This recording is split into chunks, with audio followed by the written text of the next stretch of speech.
कुंभ स्नान से मुक्ति, मोक्ष, निर्वाण कैसे।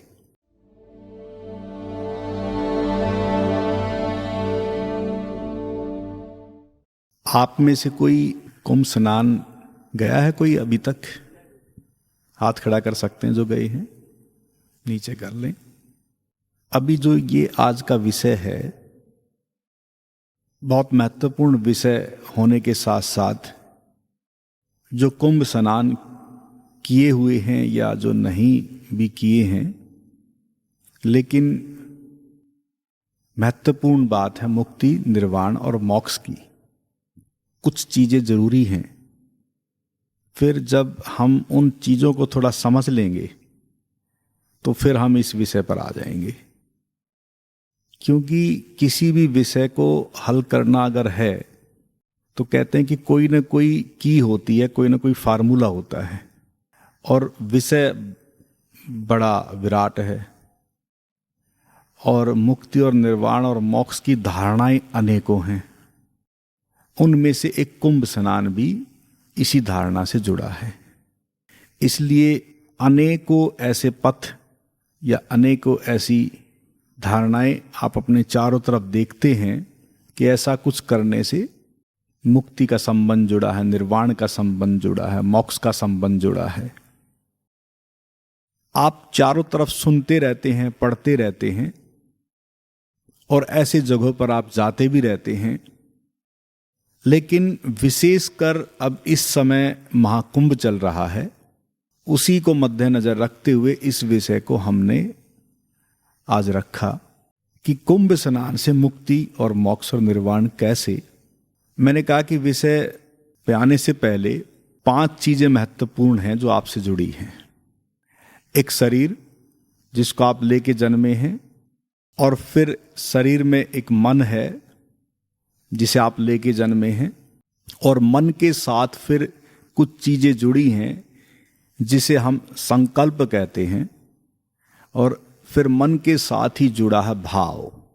महत्वपूर्ण चीजें विशेषकर 5 हैं। शरीर है, मन है, फिर संकल्प है, और फिर भाव है, और फिर चेतना है। 5 चीजें कैसे जुड़ी हैं आपसे? ये महत्वपूर्ण 5 चीजें हैं।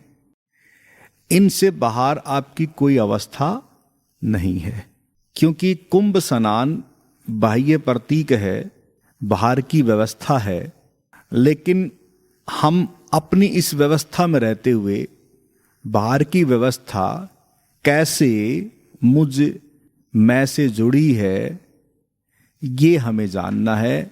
क्योंकि मुझे ही तो मुक्त होना है, मुझे ही तो निर्वाण को प्राप्त होना है, मुझे ही स्वतंत्रता को प्राप्त होना है। अब महत्वपूर्ण बात है कि जो ये 5 चीजें हैं, इन 5 चीजों से बाहर आप नहीं हैं। ठीक है, अब इन 5 चीजों को भी अब थोड़ी देर के लिए छोड़ देते हैं, क्योंकि आप सबको पता लग गया कि हाँ ये महत्वपूर्ण चीजें हैं। और विशेषकर अब जो मुक्ति और मोक्ष और निर्वाण, जो जिस मार्ग के लिए अब हम बैठे हैं, समझ लो कि 2 मार्ग हैं मुक्ति और निर्वाण और मोक्ष को प्राप्त करने के लिए। ठीक है, मैंने 5 चीजें आपसे जोड़ दी हैं, कुंभ का विषय भी छोड़ दिया है, और अब मुक्ति और मोक्ष निर्वाण के लिए 2 मार्ग की मैं बात कर रहा हूं। ये जो 2 मार्ग हैं, इनमें एक मार्ग है जो संकल्प और भाव से जुड़ा है। ठीक है, संकल्प और भाव का संबंध किससे जुड़ा है? मन से। किससे जुड़ा है? मन से। और मन से जुड़ी हैं धारणाएं, आस्थाएं, विश्वास, श्रद्धा। ठीक है ना, ये किससे जुड़े हैं? हमारे मन का अगर विश्वास है कहीं, और कहीं श्रद्धा है, कहीं आस्था है, कहीं भी आपका इस तरह का कोई भी भाव जुड़ा है, समझ लो कि कोई मार्ग ऐसा है, आपको लगता है कि इस मार्ग पे जाने से या वहां की यात्रा करने से मुझे मुक्ति मिल जाएगी, मोक्ष मिल जाएगा, तो आप वहां जाते हैं। अब बहुत सारे ऐसे स्थान भी हैं जो हमने 3 बिंदु और दिए हैं कि उसमें लिखा है कि क्या ऐसे स्थानों पर इच्छाएं और कामनाएं भी पूर्ण होती हैं। तो उन इच्छाएं और कामनाओं में आपका मुक्ति और मोक्ष और निर्वाण की इच्छा का भी संबंध जुड़ा है कि आपकी इच्छा वो भी है, और अनेकों इच्छाएं भी आपकी हो सकती हैं जो उससे जुड़ी हों, जो और जीवन से जुड़ी हों, और आपकी बहुत सारी इच्छाएं हो सकती हैं। और ऐसे स्थानों पर हम विशेष कर जाते रहते हैं, और उन्हीं विशेष स्थानों में एक धारणा, एक आस्था, एक विश्वास, एक श्रद्धा जो है वो कुंभ स्नान से भी जुड़ी है। कुंभ स्नान क्यों आरंभ हुआ, पीछे क्या कारण, क्या बिंदु, वो आप सबको पता है, मुझे उसकी आवश्यकता नहीं है बताने की। आप अच्छे से अगर नहीं भी पता तो कोई नहीं, यूट्यूब पर दुनिया भर की वीडियो हैं, या आप और बहुत सारी चीज़ें जगह जगह सुनने को मिल जाएंगी, कहानियाँ, वो आप सुन लेना, पढ़ लेना, उनमें क्या सच्चाई है, क्या वास्तविकता है, क्या सत्यता, वो आप देखना, अपनी बुद्धि और अपने विवेक से देखना। लेकिन मैं उस विषय पर प्रकाश रोशनी डाल रहा हूं कि जो कुंभ स्नान से जब हम उस त्रिवेणी में स्नान करते हैं, वो एक बाह्य ऐसी त्रिवेणी है जिसे कहते हैं कि गंगा, यमुना और सरस्वती, ठीक है। अब उस स्नान से हमारी एक धारणा जुड़ी है, और बहुत सारी धारणाएं जुड़ी हो सकती हैं, लेकिन हमारा विषय क्या है कि उससे धारणा जुड़ी है कि हम मुक्ति और मोक्ष को प्राप्त हो जाते हैं। क्या स्नान से मुक्ति और मोक्ष प्राप्त हो जाएगा? अब इस पे थोड़ा सा आपको अपनी बुद्धि से, अपने विवेक से, अपनी प्रज्ञा से थोड़ा विचारणीय विषय को सोचते हुए आपको खुद विचार करना है कि क्या स्नान करने से वास्तव में मुक्ति हो जाएगी? कितने साथी मित्र कहते कि हाँ हो जाएगी, वो हाथ खड़ा करे पहले तो। और कितने ऐसे साथी मित्र कि नहीं होगी, वो हाथ खड़ा कर ले। ठीक है, नीचे कर लें। इसका मतलब प्रबुद्ध जन हमारे बीच बैठे हैं सभी, कि उन्होंने मतलब कि ऐसी जो धारणा है उसको पहले ही निराधार कर दिया। और फिर जो वहां स्नान के लिए लोग जा रहे हैं, इस इच्छा को लेके, इस भाव को लेके, इस कामना को लेके, क्या वे मुक्त हो सकते हैं? अगर यस है तो वो हाथ खड़ा करे, और नो है तो वो हाथ खड़ा करे। पहले यस के हाथ खड़े कि क्या मुक्ति हो सकती है, और जो कहते कि नहीं हो सकती वो हाथ खड़ा करे। कमाल है, आप तो सब ज्ञानी ध्यानी बैठे हैं, काम तो यहीं खत्म हो जाएगा, आगे बढ़ने की आवश्यकता ही नहीं है, हैं? तो क्या आप सब मुक्त हो गए? हाथ खड़ा करें। अच्छा, अभी मुक्त नहीं हुए? तो अब मुझे ये बताएं कि क्या आपको मुक्त होना है? कितने चाहते हैं कि सही में मुक्त होना है? और चाहते भी सब है, इच्छा सबकी है, बहुत अच्छी बात है। तो अब बात बन सकती है। चलो, पहले तो आपने इतना सब कुछ मतलब इशारे कर दिए, लेकिन अब आपकी अगर इच्छा है तो अब ऐसे समझ लो कि कोई भी अगर कुंभ स्नान के लिए गया है तो उसके मन ने भीतर एक विश्वास जागृत हुआ कि मैंने कुंभ स्नान कर लिया, और धारणा पीछे से परंपरागत परिपाटी ऐसी चली आ रही है कि ऐसा करने से मुक्ति का संबंध जुड़ा है, निर्वाण का संबंध जुड़ा है, मोक्ष का संबंध जुड़ा है। तो वो जो धारणा, जो परंपरा जो चली आ रही है पीछे से, जो लोग उस पर विश्वास कर रहे हैं, जिनकी उस पर आस्था है, जिनकी उस पर श्रद्धा है, तो वो जो कारण है, अब ध्यान देना, जो इतने करोड़ों लोग जो स्नान कर रहे हैं, उनमें से अगर सही मायने में अगर उनका भाव है, जिसे भाव का संबंध किससे कहते हैं हम, कि प्रेम से जुड़ा है, और वो भाव ही भक्ति का रूप लेता है, ठीक है। और उस भाव से पहले संकल्प है। अब थोड़ा इसको समझना, भक्ति प्रेम एक महत्वपूर्ण संबंध है जो आपके भाव से जुड़ा है, और संकल्प आपके मन से जुड़ा है कि धारणा और आस्था और श्रद्धा और विश्वास से क्या चीज जुड़ी है, संकल्प जुड़ा है, और भगवत्ता और प्रेम से आपका भाव जुड़ा है। अब इसको थोड़ा समझते जाना कि अगर आप भाव भाव में रहे तो भी गड़बड़ है। अब मैं बस इतना कहूंगा कि प्रेम और भक्ति के साथ साथ अगर संकल्प दृढ़ हो जाए, स्नान को छोड़ दें, इसको थोड़ा समझना। स्नान तो एक माध्यम बन रहा है कहां लौटने के लिए।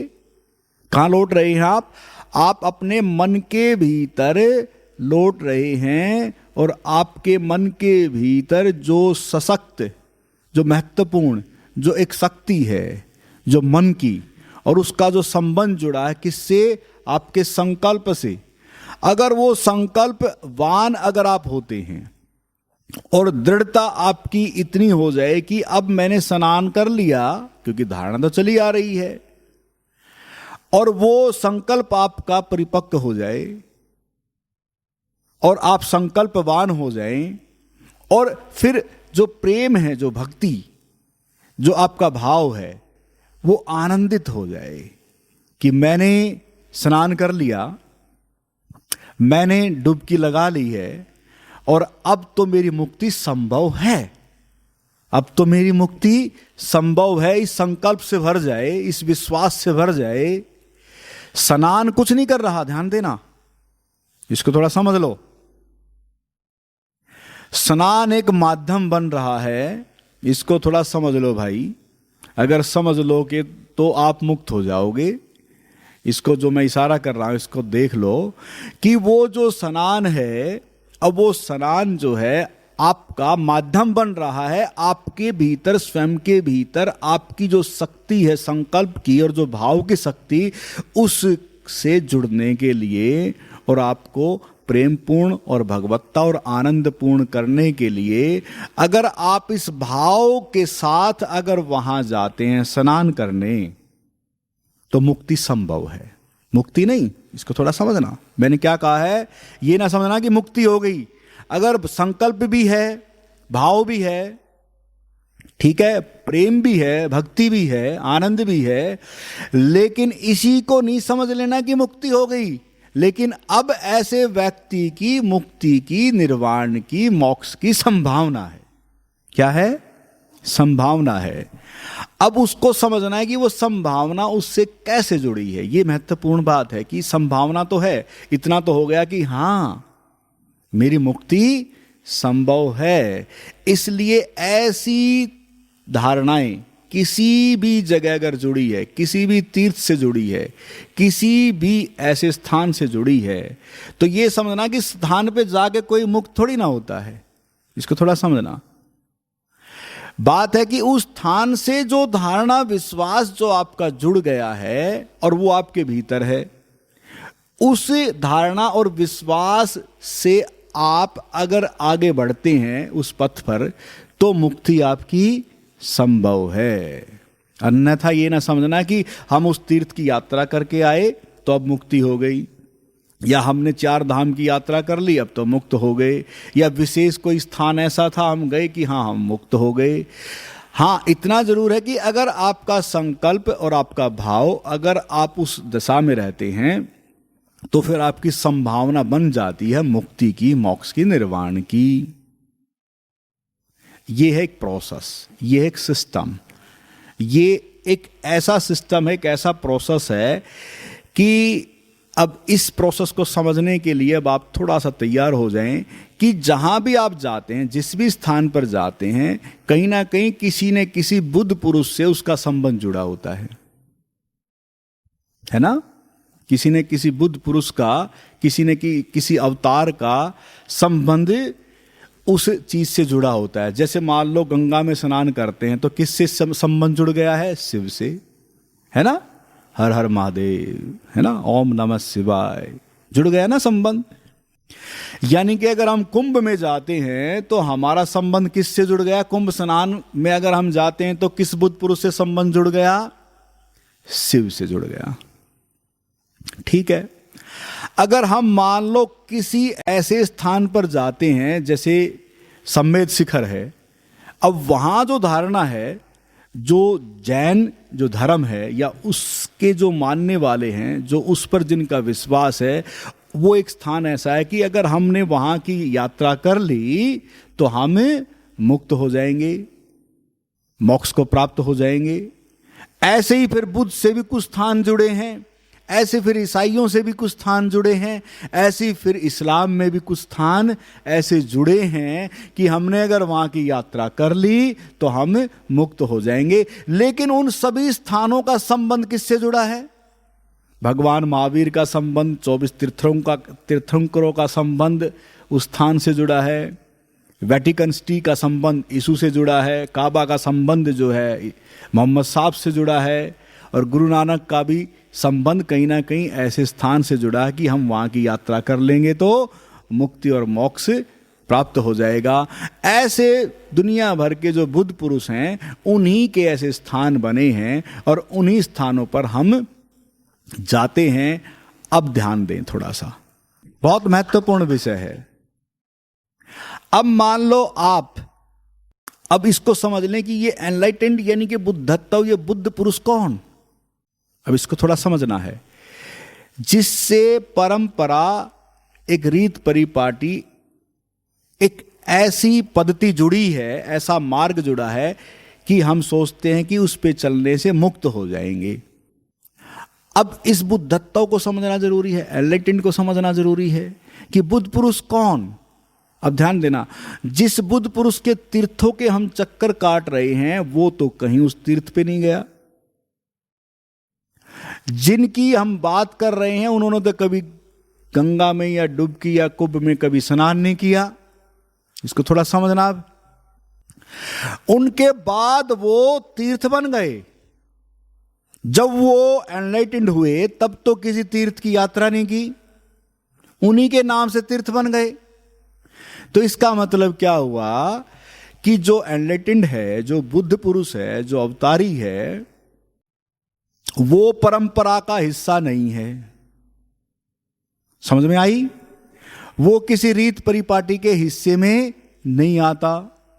वो कभी कोई परंपरागत, कोई भी अगर स्टेप वाइज कोई ऐसा मार्ग है, उस मार्ग से उसका कोई संबंध नहीं है। समझ में आई? इसलिए शिव का किसी भी मार्ग से कोई संबंध ही नहीं है, भगवान श्री कृष्ण का किसी मार्ग से कोई संबंध ही नहीं है, अब बुद्ध का किसी मार्ग से कोई संबंध नहीं है। अब आप चक्कर में आ जाएंगे तो इसका मतलब वो कैसे एनलाइटेंड हुए, वो कैसे बुद्ध पुरुष हुए, कैसे अवतार हुए? अब इसको थोड़ा समझना। अब जैसे मान लो कोई भी परंपरागत रीत परिपाटी के तहत अगर कोई मान्यता या विश्वास या आस्था या श्रद्धा अगर कहीं भी है तो उन्होंने तो उनको तोड़ा है, उनका तो उनसे कोई संबंध ही नहीं है, वो तो उनसे मुक्त हुए हैं। बल्कि इसलिए बुद्ध पुरुष का संबंध कहीं भी ऐसी जगह से नहीं जुड़ा होता। और बुद्ध पुरुष का संबंध इतना जरूर है, मैंने कहा कि चेतना निरंतर एक यात्रा पर लगी रहती है। बुद्ध की भी चेतना अपनी एक निरंतर यात्रा पर चल रही थी और समय आ गया और वो एनलाइटेंड हो गए। अब देखो ना, बुद्ध को, भगवान बुद्ध को कितने आचार्यों के पास गए, परंपरागत जो उसी बुद्धत्व निर्वाण की खोज में वो कितनों के पास गए, लेकिन जाके भी बहुत सारी साधनाएं की, सब कुछ किया, लेकिन उसके बावजूद तो बुद्धत्व घटित नहीं हुआ। कमाल की बात है। इसका मतलब तो किसी भी पद्धति पे अगर हम चलेंगे तो उस मार्ग से तो बुद्धत्व का कोई संबंध ही नहीं है। अब इसको थोड़ा समझना। एक मैंने कहा था मार्ग, कौन सा मार्ग? जो संकल्प और भाव का मार्ग है, और एक एनलाइटेंड का मार्ग है। जो बुद्ध पुरुष है वो भी मुक्त हो गया है। थोड़ा समझना, मैंने कहा दो मार्ग बताए थे ना मैंने। एक मार्ग कौन सा है? जो एनलाइटेंड का मार्ग है, जो बुद्धत्व का मार्ग है, जो बुद्ध हो गया वो भी मुक्त हो गया। और एक मैंने कहा था कि संकल्प और भाव का मार्ग है। अगर आपके भीतर ऐसा कुछ भाव होता है किसी भी ऐसी धारणा के कारण, तो आपकी भी संभावना मुक्ति की है, लेकिन बुद्ध पुरुष मुक्त हो जाता है। इसको थोड़ा समझना। बुद्ध पुरुष को ऐसी किसी धारणा और संकल्प या ऐसी परंपरागत रीत पे चलने की आवश्यकता नहीं होती। इसको थोड़ा समझ लेना।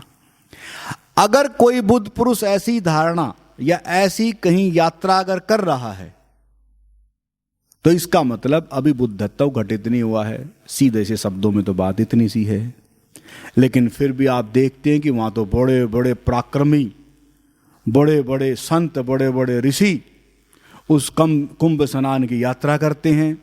अगर मैं साफ और स्पष्ट अगर शब्दों में इशारा करूं, जो एनलाइटेंड हो गया, जो बुद्धत्व को प्राप्त हो गया, उसे ऐसे किसी भी परंपरागत तौर पर जो कोई ऐसी धारणाएं किसी भी तरीके की है तो उसे उसकी यात्रा की आवश्यकता नहीं होती।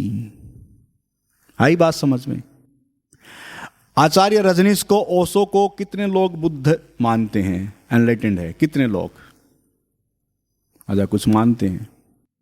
उन्होंने किसी ऐसी पथ की यात्रा की, क्योंकि तो अभी के हैं ना, वो तो भाई अभी लेटेस्ट हैं, थोड़ा पता भी होगा।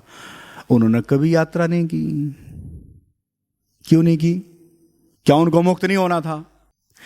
क्योंकि वो मुक्त हो गए। इसका संबंध जुड़ा है घटना से। एनलाइटेंड का किससे संबंध जुड़ा है? एक घटना से।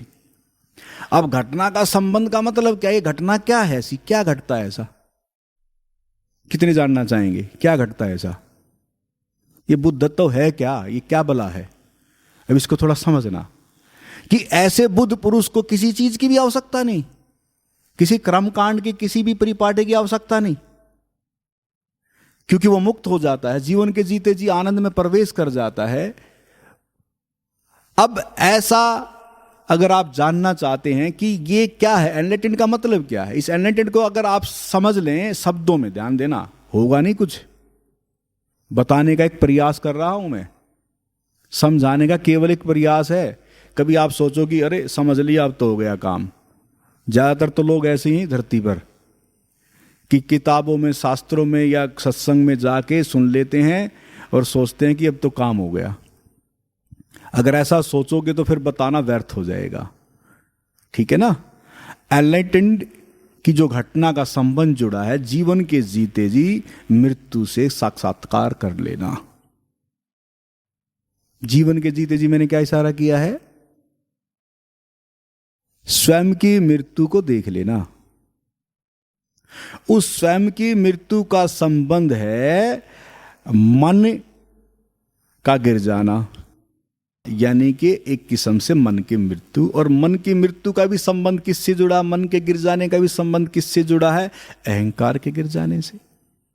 कितनी सी बात है एनलाइटेंड की, बुद्धत्व की कितनी सी बात है कि अगर चित्त से अगर अहंकार गिर जाए, उसी अहंकार के गिरने को जीवन के जीते जी मृत्यु से साक्षात्कार कहते हैं, स्वयं से मिलन कहते हैं।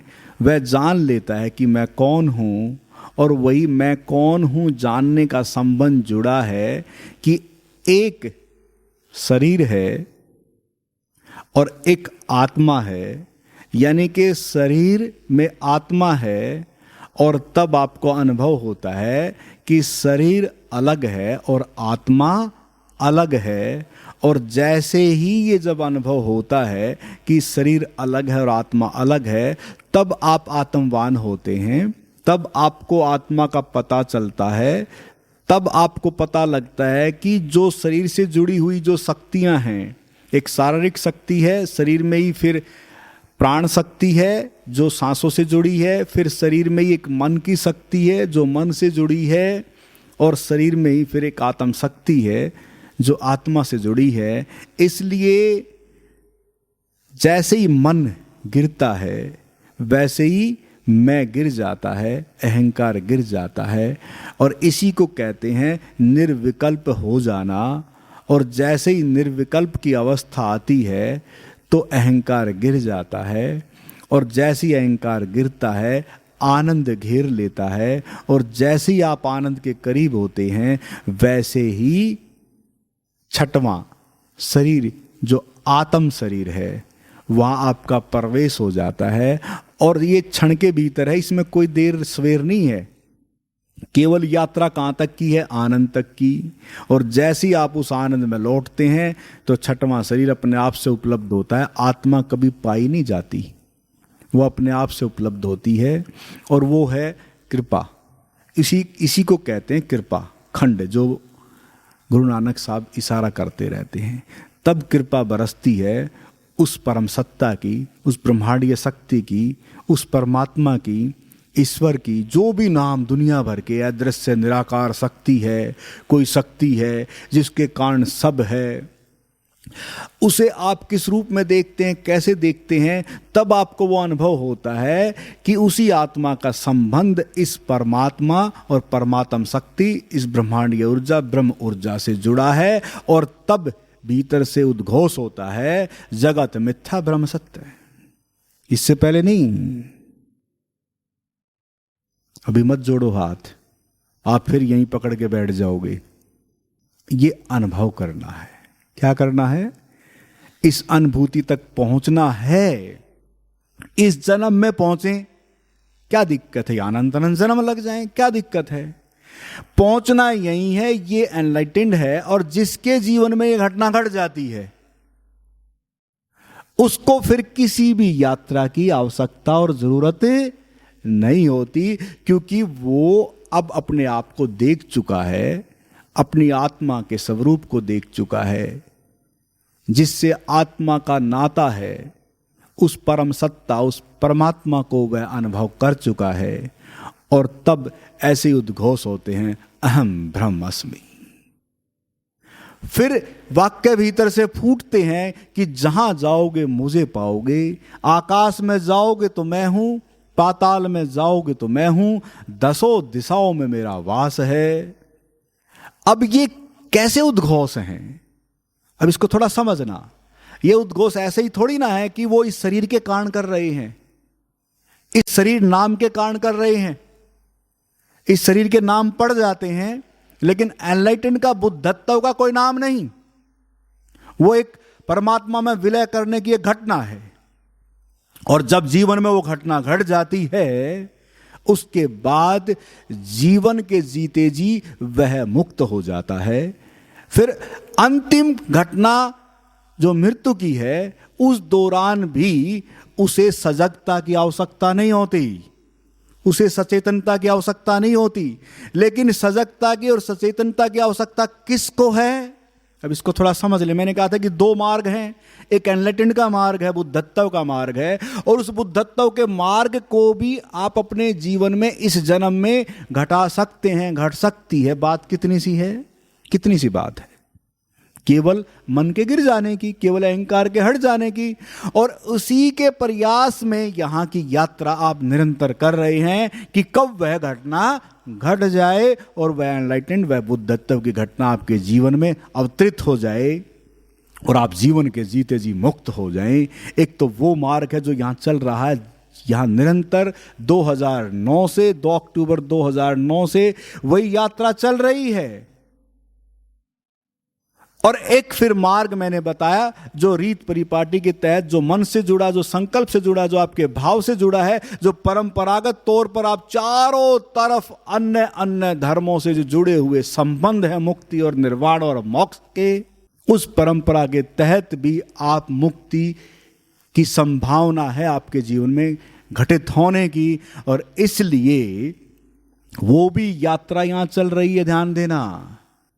एनलाइटेंड के द्वारा भी आप बुद्धत्व, निर्वाण, मुक्ति को, मोक्ष को प्राप्त हो सकते हैं।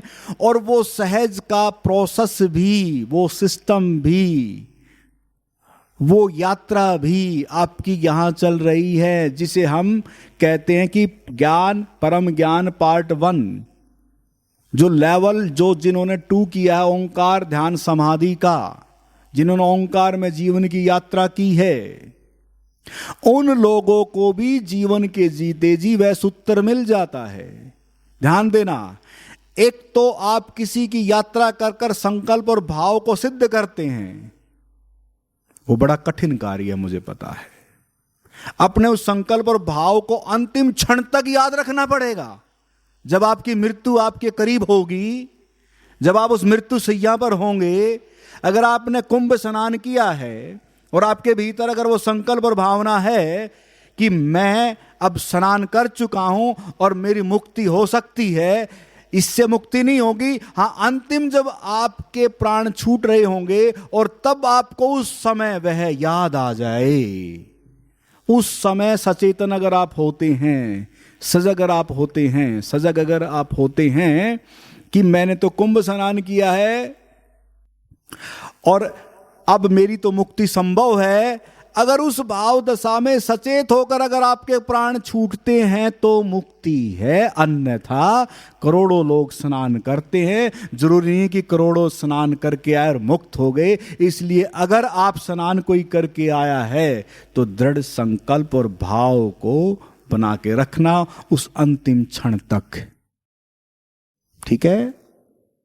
इसलिए कहीं भी अगर आप जाते हैं तो मैंने आपको वो सूत्र दे दिया जो आज तक मैंने नहीं दिया, लेकिन कुछ चीजें खोलनी पड़ती हैं समय के अनुसार,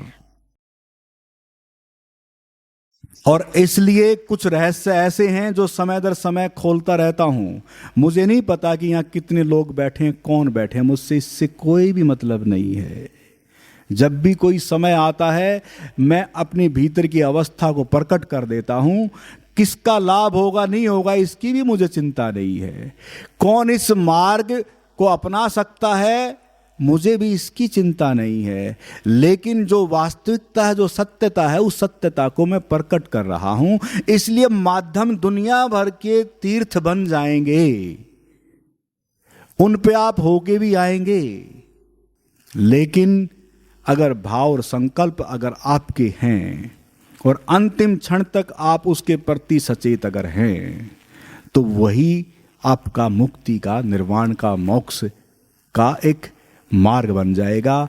इसलिए यात्रा तो करके आ जाते हैं, उससे काम नहीं चलेगा। अब इसको साथ में जोड़ लेना तो हो सकता है कि काम बन जाए। और अब मैं कह रहा हूं थोड़ा ध्यान देना, क्योंकि ये तो विषय था, लेकिन अब मैं साथ साथ में आपको वह सहज यात्रा, सहज मार्ग की यात्रा भी तो यहां चल रही है। एनलाइटेंड होंगे नहीं होंगे वो एक अलग विषय है, छोड़ो, क्योंकि विरले होते हैं। इसलिए बुद्ध पुरुषों की श्रृंखला और बुद्धों की यात्रा और इस पृथ्वी और बुद्धों की संख्या विरले होते हैं। उसकी चिंता ना करें, हो जाए तो कृपा बरस गई, धन्यवाद दें, और अगर नहीं होती है तो फिर उस सहज यात्रा पर निकलें। और मैं कहता हूं कि वो सहज यात्रा इतनी महत्वपूर्ण यात्रा है, इतनी सहज है कि 5 इंद्रियां हैं आपकी, 5 इंद्रियां हैं ना, ठीक है। देखो अब वो तो किसी धारणा से जुड़ गई चीजें, अब मैं आपको आपसे जोड़ रहा हूं, मैं आपको आपसे जोड़ रहा हूं। 5 इंद्रियां हैं, परमात्मा ने 5 आयाम दिए हैं आपको उस सहज यात्रा पर चलने के लिए। उसी यात्रा में एक ओंकार का मार्ग है, अनाहत ध्वनि का मार्ग है, नाद का मार्ग है, जिस पर चलकर आप उस सहज यात्रा में प्रवेश कर जाते हैं। और मुझे इतना विश्वास है कि आज तक, अभी तक अगर उस मार्ग पर कोई भी यात्री चला, कभी भी, आज चले या पहले चला या भविष्य में भी कभी चलेगा, उससे सहज कोई मार्ग नहीं हुआ है। और वही वह सहज मार्ग है कि उसी सहज मार्ग के द्वारा जो आज तक जितने भी इस पूरी पृथ्वी धरा पर मुक्त हुए हैं, इस पृथ्वी को छोड़ दे, पता नहीं कितनी पृथ्वियां होंगी, जो भी उस मार्ग पर चला है तो वो मुक्त हुआ है, वो स्वतंत्रता को प्राप्त हुआ है। और वो उस एक यात्रा जो कि एक अंतःकरण की यात्रा है, केवल एक इंद्री की यात्रा है। नाद केवल हमारे अंतःकरण का एक ऐसा सुनना है जिसे परमात्मा की ध्वनि कहते हैं, जिसे ओंकार कहते हैं, जिसे ओम कहते हैं। ओम जपना नहीं भाई, ओम का सुमरन नहीं, ये एक प्रतीक है, केवल नाम है, लेकिन उसका गुंजायमान जो आपके भीतर हो रहा है, अगर आप उससे रूबरू होते हैं, उससे जब परिचय हो जाता है और जब उसके करीब आप रहते हैं, तो अंतिम क्षण जब आपकी मृत्यु की होती है तो वो इतना सहज है, इतना सहज है, क्योंकि ऑटोमेटिकली प्रकृति का विधान है, जब आपके प्राण छूटते हैं तो इंद्रियां अपने आप से बंद हो जाती हैं, ना सुना जाता, ना देखा जाता, न स्पर्श का कोई संबंध रहता है। इसको थोड़ा समझ लेना। जब आपके प्राण छूट रहे होते हैं ना, आपकी इंद्रिय अपने आप से बंद हो जाती है। तो कमाल है कि हम उस यात्रा को जब आप यहां करते हैं तो यहां आपका प्रत्याहार का जो संबंध है, यम नियम आसन प्राणायाम प्रत्याहार धारणा ध्यान समाधि, वो जो प्रत्याहार है, जब आपकी इंद्रिय भीतर मुड़ती है तो उसमें एक इंद्रिय का काम है कि आप उस नाद को सुनते हैं और उससे जुड़कर भी आप अंतिम सैया पर जब होते हैं तो आप मुक्त हो जाते हैं। और मुझे पता है कि उससे ज्यादा इस धरा पर आज तक कोई मुक्ति और मोक्ष और निर्वाण को प्राप्त नहीं हुआ। वो सहज यात्रा है। उस यात्रा पर भी आप चल सकते हैं। और अब वो यात्रा आपकी परम ज्ञान पार्ट 1 नाम से 3 दिवसीय जो कार्यक्रम है उसमें आकर आप उस यात्रा पर निकल सकते हैं। और फिर आपका जो संबंध जुड़ा है, आप सोचेंगे कि पहले लेवल में क्यों नहीं होता ये सब जो आप बैठे हैं, संभव ही नहीं है। हथेली पे सरसों कैसे उगा दें भाई, उग सकती है। तो कुछ चीजें होती हैं जिसे साधक के भीतर अगर इच्छा है, जिज्ञासा है, तो उसे चलना पड़ता है, थोड़ा आगे बढ़ना पड़ता है और फिर उसे एक आशा और विश्वास भी जगता है। तब आप भी कह सकते हैं कि जहां जाओगे मुझे पाओगे, आकाश में जाओगे तो मैं हूं, पाताल में जाओगे तो मैं हूं।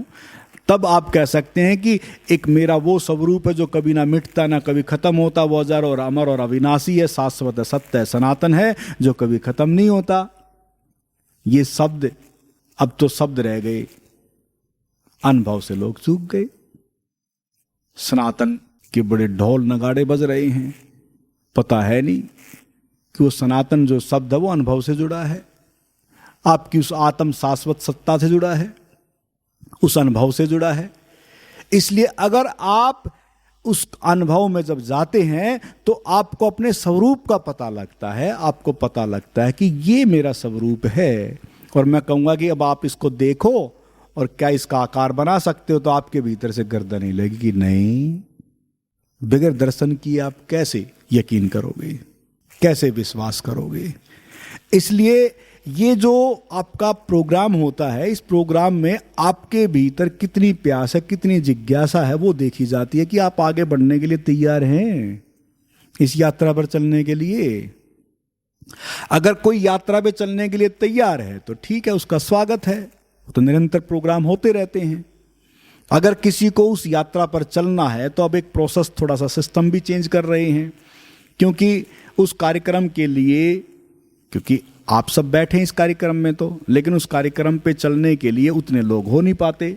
तो जिसको उस यात्रा पे चलना है तो संदीप जी को अपना रजिस्ट्रेशन करा दें कि हमें उस 3 दिन के प्रोग्राम में भाग लेना है। जैसे ही आगे कोई भी डेट आएगी तो आपको इन्फॉर्म कर दिया जाएगा।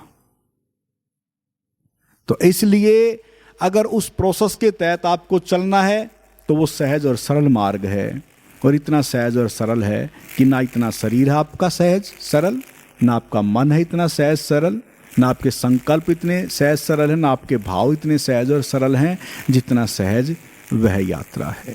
तो इसलिए उस यात्रा के द्वारा भी आप इस यात्रा पर निकल सकते हैं और जीवन के जीते जी निर्वाण और मुक्ति और मोक्ष का सूत्र आप प्राप्त कर सकते हैं। और अगर आपको एनलाइटन की यात्रा पे चलना है तो अभी एक क्रिया होगी, अभी एक ध्यान होगा, उस ध्यान को आप करें। आप सोचेंगे इन ध्यानों से भी एनलाइटन की घटना घट सकती है। बुद्ध ध्यान में तो बैठे थे तभी तो घटना घटी थी। मन का गिरना किसके द्वारा होगा, अहंकार का गिरना क्या है, क्या ऑपरेशन है ऐसा। भाई चलो समझ में आया कि हाँ भाई अहंकार नहीं होना चाहिए, आगे समझ में बात, निकाल के फेंक दो, फिर वो निकलता ही तो नहीं, यही तो बड़ी समस्या है। नहीं तो फेंक दो, बोला अरे हाँ ठीक है चलो फेंक दिया। अब उसका क्या है जरिया, उसका ऑपरेशन क्या है, ध्यान और समाधि। तो इसलिए अभी जो ध्यान है ये एक प्रयास है, आप अगर करेंगे तो संभव हो सकता है। मैं देखता हूं कि यहाँ ध्यान के लिए आते हैं बहुत से लोग, आके बैठ के थोड़ा सुन के और चले जाते हैं, करने में इतना ध्यान ही नहीं देते। अगर करेंगे तो कुछ मिलेगा, नहीं तो कुछ नहीं मिलेगा। आज तक तो मुझे लगता है कि किया है तो कुछ प्राप्त हुआ होगा ना, और नहीं करोगे तो कुछ मिलेगा। आज तक मिला है, तो इसलिए ये अगर ध्यान अगर आप करते हैं तो ये ध्यान अतिक्रमण का हिस्सा है, एनलाइटमेंट से जुड़ा है कि हो सकता है कि घटना घट जाए।